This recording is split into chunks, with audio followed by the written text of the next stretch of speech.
Hello, my name is Ilari. I am an online student at Guilford Technical Community College in Jamestown, North Carolina. Today we're going to talk about the history of cellular telephones. They're everywhere. It doesn't matter if we're driving, walking down the street, riding our bicycle, eating breakfast, lunch, or dinner. It doesn't matter what we're doing, where we are using our cell phones. It's amazing that over 15 years ago, cell phones was just a rarity. Personally, I like to use my Apple iPhone 3GS. It's a smartphone. It's more than just a cell phone, it's a computer. Today we're going to talk briefly about the possibilities of cell phone development. We're going to talk about the creation and invention of cell phones.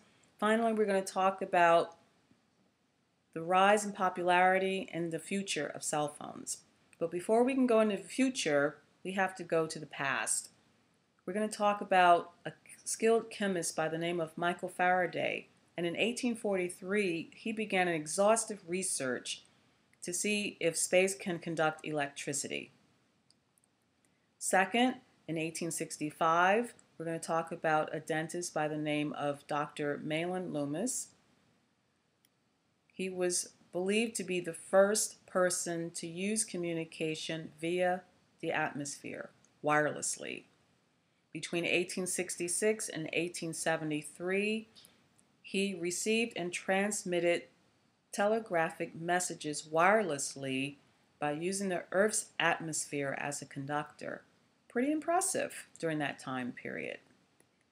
Now we're going to go into the 20th century, and we're going to talk about the first inventor of the first portable handheld cell phone. His name is Dr. Martin Cooper.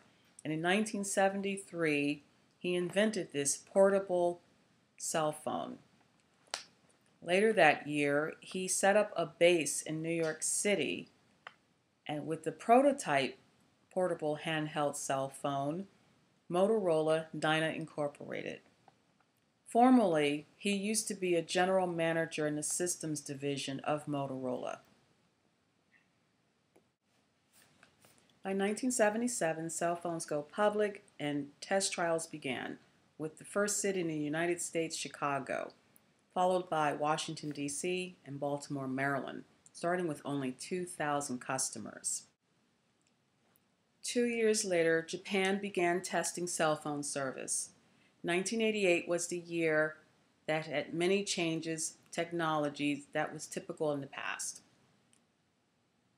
The Cellular Technology Industry Association was developed to lay down practical goals for cell phone providers as well as research for new applications for cell phone development.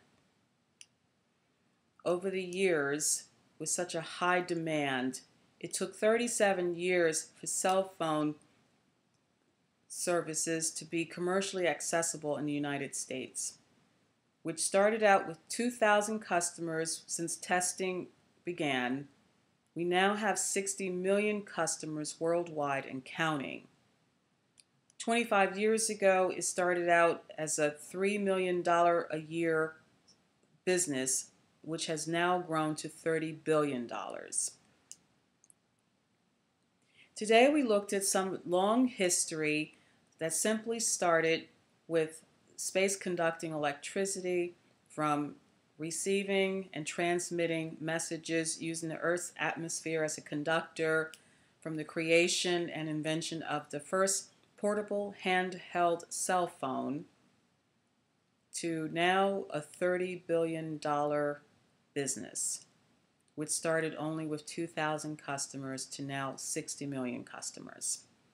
So the next time you hear cell phones ringing, just remember it started just from the first invention of the telephone to the first portable handheld telephone, which was such a rarity back over 15 years ago, to now the famous slogan we hear every day, and we all use the famous words, "Can we hear you? Can you hear me now?" In this day and age, cell phones are growing. It's going to continue to grow, and they're not going anywhere anytime soon. There will be no extinctions for cell phones. Thank you.